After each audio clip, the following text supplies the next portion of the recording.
Hey, everybody, welcome. I'm here today with the star of the show. But before I start, I'll give you a quick introduction, what this is all about. So if you haven't been here and you don't know me, I run a homebrewing channel. And last month and a half or so, I've been doing just a short little live stream on the weekend to learn about a beer, talk about the history of it. And my thing is that I don't want to pick a regular craft beer because those are really hard to find. They're not distributed well, and you might end up not being able to find it in your neck of the woods. And then what's the point of somebody discussing and reviewing a beer that you may not even be able to get? So I'm trying to get beer that I can get so that everybody can try it if you haven't already. Although I'm guessing most people have tried this. I was going to get their regular Delirium, but then I saw this one and I had to try it because I don't think I've had this one before. What's up, Joe? Nice to see you.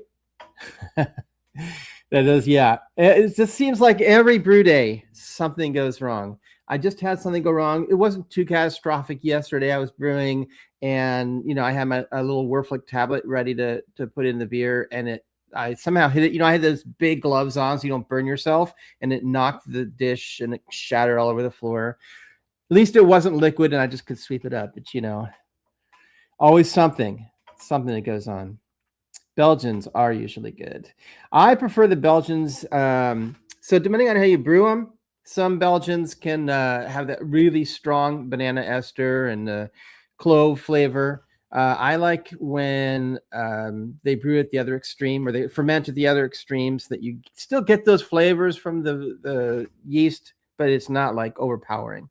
Sometimes it's just, in my opinion, too much. But what's up, Brain Bad? Hopefully you're not stuck in a bunch of snow, but I bet you are.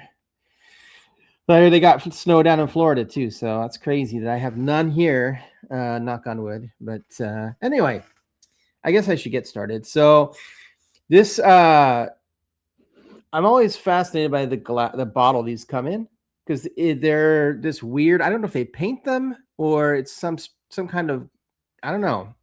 I mean, obviously it keeps the sunlight out, but I really only see it with this brewery, and it's kind of unique. So this is the Delirium Red. They make other versions as well. I've had the Delirium Tremens, which is really good. Anyway, this one's 8% ABV. What's up, Bruce? I think I saw you earlier. There's too much I got to click on back here, but I'm trying. 8% ABV. It says that they've been around since 1654 on the label here, but the research I found said something else, so I'll get to that. So the history of this thing is this particular beer. I'm going to start at least getting it open, but it was brewed in 2010, which is pretty new, really, for beer. It may not seem like it, but you'll see why I'm saying that. It's from a place in Belgium I can't pronounce. Wow, looks amazing.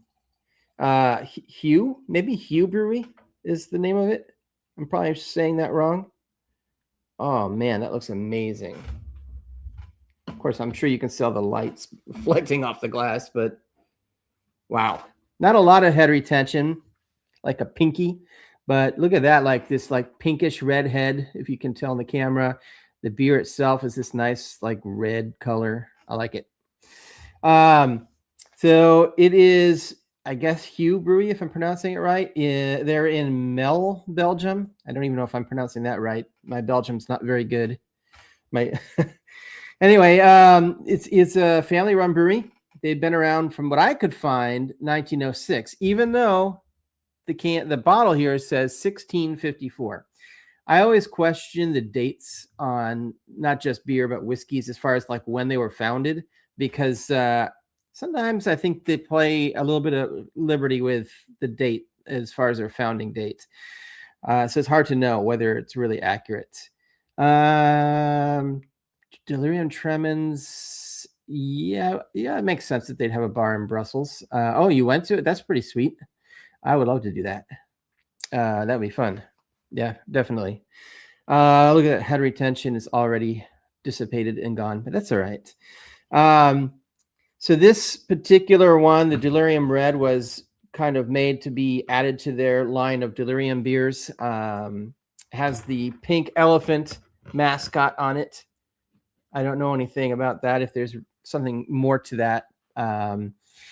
Deep red color, nice. Pink head that's now gone.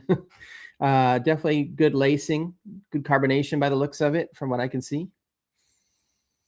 Yeah, so it's obviously, if you didn't know, the red stands for cherry, but it doesn't smell like, the sweet like maraschino cherry or something like that. I mean, this smells like real, like we get these Washington cherries. I was going to say the name of those, but I don't know that everybody would know what those are. It's just like the dark, red cherries. So it smells like good cherry, but there's also some sour smell to it. Kind of like dark fruit. Now it says elderberry. Elderberry, I've never smelled or tasted elderberry. That's what it says on the bottle. Supposedly elderberry is kind of like a dark fruit, earthy, floral. You definitely get the dark fruit. I'm not smelling really any banana or clove like you'd get from normal, Belgian yeast, but it could be just being covered up by the cherry. Delirium tremens is a syndrome. Yeah, it is, especially if you drink it. It gives you the delirium tremens. All right.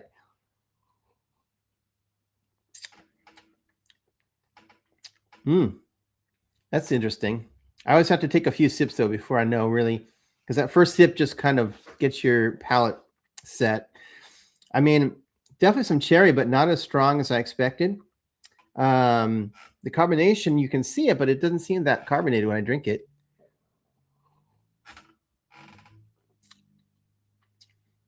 Yeah, the carbonation feels really light on it. Not bad, not like it's flat, just not super carbonated like I expected. I expected like super fizzy, like soda carbonation, to be honest with you. Because I'm guessing that this is bottle conditioned. It doesn't say it is, but maybe it's not. Maybe it's not. A lot of Belgians are. Yeah, so the nice thing is that it has this like sweet cherry flavor, not super overpowering. Like I said, it's not like candy cherry or whatever. This is like real cherry flavor, like the fruit, real fruit. So that gives it some sort of sourness, because sometimes cherries can also have a little bit of sourness and tartness. So it's a nice balance. It's not too tart. This is kind of how I would like a sour beer to be, where there's some sweetness and some sour. So it sort of is balanced and not super sour and puckery. I'd say medium body, medium to heavy body, because it is kind of thick with the fruit. I think it could do with a little bit more carbonation. It's not bad. I just think it could be a little bit more carbonated. My understanding is that they introduced this as like an experiment to blend their traditional delirium beer with cherry flavors. Overall, I'd say it's pretty approachable. Obviously, you have to like cherry. If you don't like cherry, you're not going to like this. And a lot of times, cherries can go way too overboard in a beer. You end up tasting kind of like cough medicine, when they put cherry flavoring in cough medicine, it's just cloying and too sweet. But this has a really good balance between the sweetness and like acidity. And yeah, I can see having this after like dinner as like a dessert beer, sort of. It's not like sweet like that, but it does have that nice fruitness. It's good. I like it. I would definitely get this again. I'm not rating this because that's not what I'm doing on this. I'm not trying to rate beers. I'm just trying to share different kinds of beers during these live streams that people maybe haven't tried or whatever. And should be accessible. You won't be able to find these probably in like a standard grocery store, but if you have a bottle shop that sells different beers, most likely they're going to have this, or at least some version. I mean, for sure, they're probably going to have the Delirium Tremens. That one seems to be everywhere. It should be pretty common.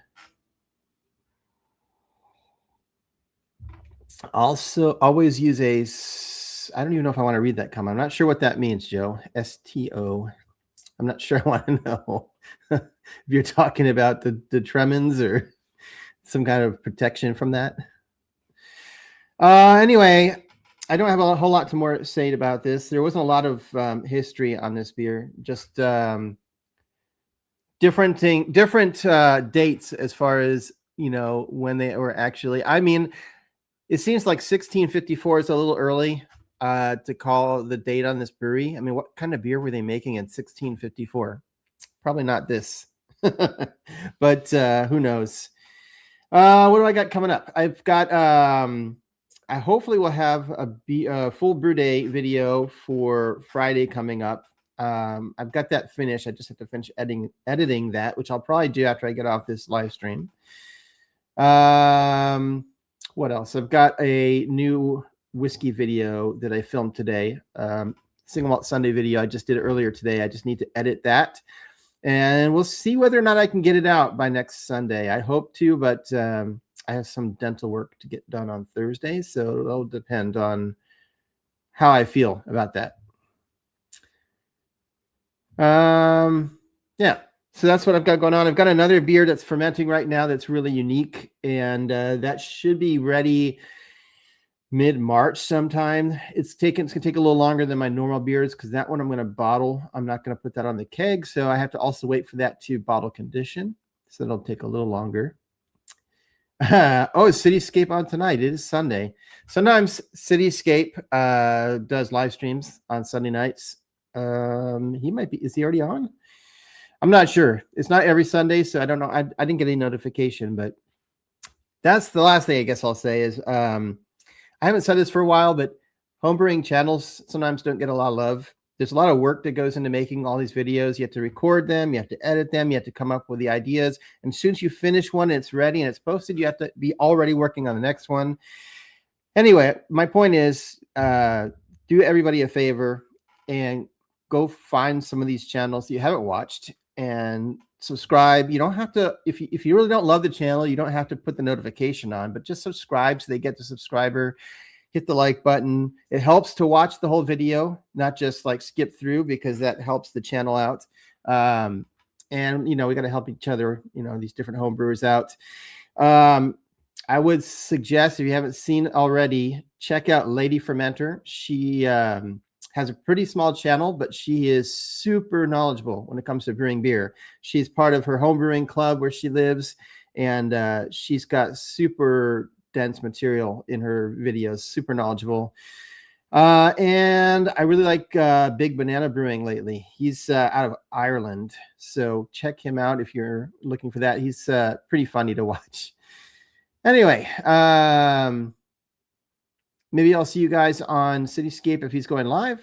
If not, I'm going to go finish editing my full brew day, and I'll see you someday soon, at least next weekend probably. Check it later.